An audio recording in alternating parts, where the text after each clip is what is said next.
கண்டிப்பா பட்டாசுக்காக நம்ம ரொம்ப போராடுறோம். அது மட்டும் பண்ணுங்க மேடம். கண்டிப்பா நரேந்திர மோடி இந்த வாழ்க்கையில பட்டாசு போட மாட்டாரு.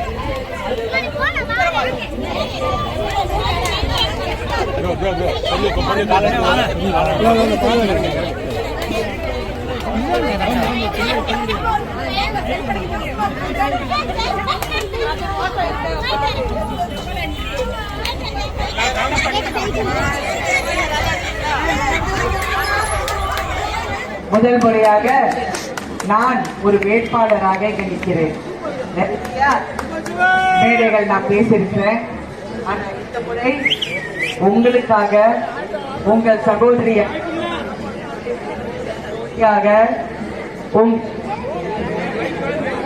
உங்கள் சித்தியாக நான் இங்கே போட்டியிடுகிறேன். மக்களோட எழுச்சியும் ஆர்வமும் அன்பும் பார்க்கும்போது எனக்கு சந்தோஷம். ஆனா அடுத்த கட்சியில இருக்கிறவங்களுக்கு எல்லாமே பயம் வந்து விட்டது.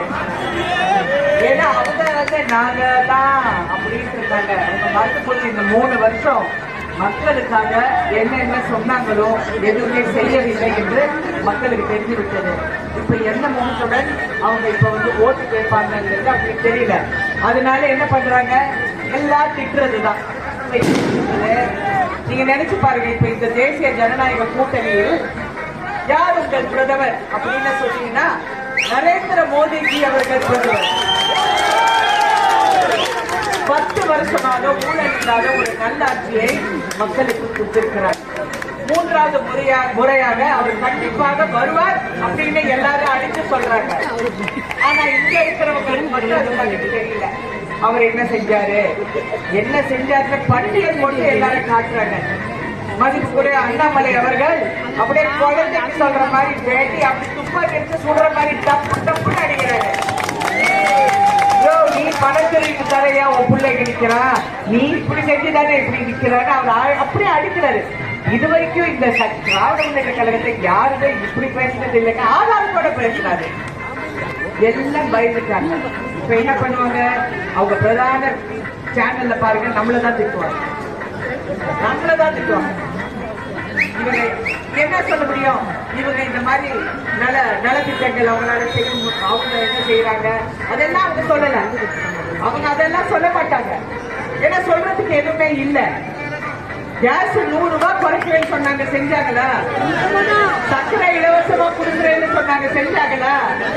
உளுந்தம் பருப்பு கொடுக்குறேன்னு சொன்னாங்க, இலவசமாக செஞ்சாங்களா? படிக்கிற பசங்களுக்கு கடன் வாங்கினால் அதை ரத்து செய்வோம் அப்படின்னு சொன்னாங்க, செஞ்சாங்களா? இல்ல, எதுவுமே செய்யல. இப்ப என்ன சொல்றாங்க, நாங்க 300 ரூபாய் குறைப்போம். ஆனா 100 ரூபாவே குறைக்கல.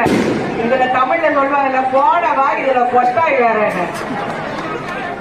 அதனால மக்கள் நீங்க சிந்திச்சு பாருங்கள், சிந்தித்து பாருங்கள். 10 வருஷமாக இங்க ஒரு எம்பி இருக்கிறார். நீங்க யாராவது அவரை பார்த்திருக்கீங்களா? இல்ல, ஆள் காணல. ஆள் அப்படியே காண போயிடுவாரு. பரவாயில்ல, அவர் என்னன்னா செயல்பட முடியல, செய்யல, செய்யவும் வரல, கேட்டா வரல, அவனதான் சொல்றாரு பதில். இருக்கட்டும். அவர் கூட்டணியில் பிரதமர் யாருங்க? அவர் கூட்டணியில உண்மையிலே பிரதமர் யாரு? நான் அன்னைக்கு பேப்பர்ல பார்த்தேன், உதயநிதி ஸ்டாலின் அவர்கள் சொல்கிறார், இந்த தேர்தல் பிரதமர் மோடி அவர்களுக்கும் ஸ்டாலின் அவர்களுக்கும் தான். அதனால அவரும் குழப்பத்தில் இருக்காரு. இன்னொரு பக்கம் அதிமுக ஒரு தேமுதிக கூட்டணியில இருக்காங்க. அவங்க யாரு பிரதமர்? எடப்பாடி. உங்களுக்கு என்ன விட உங்களுக்கு தான் தெரியுது, எனக்கு தெரியல. நான் எதுக்கு இந்த இடத்துல வந்து உங்ககிட்ட தைரியமா நின்று பேசுறேன்னா, செய்யற இடத்துல செய்ய முடியும் அப்படின்னு சொல்ற இடத்துல நான் இருக்கேன்.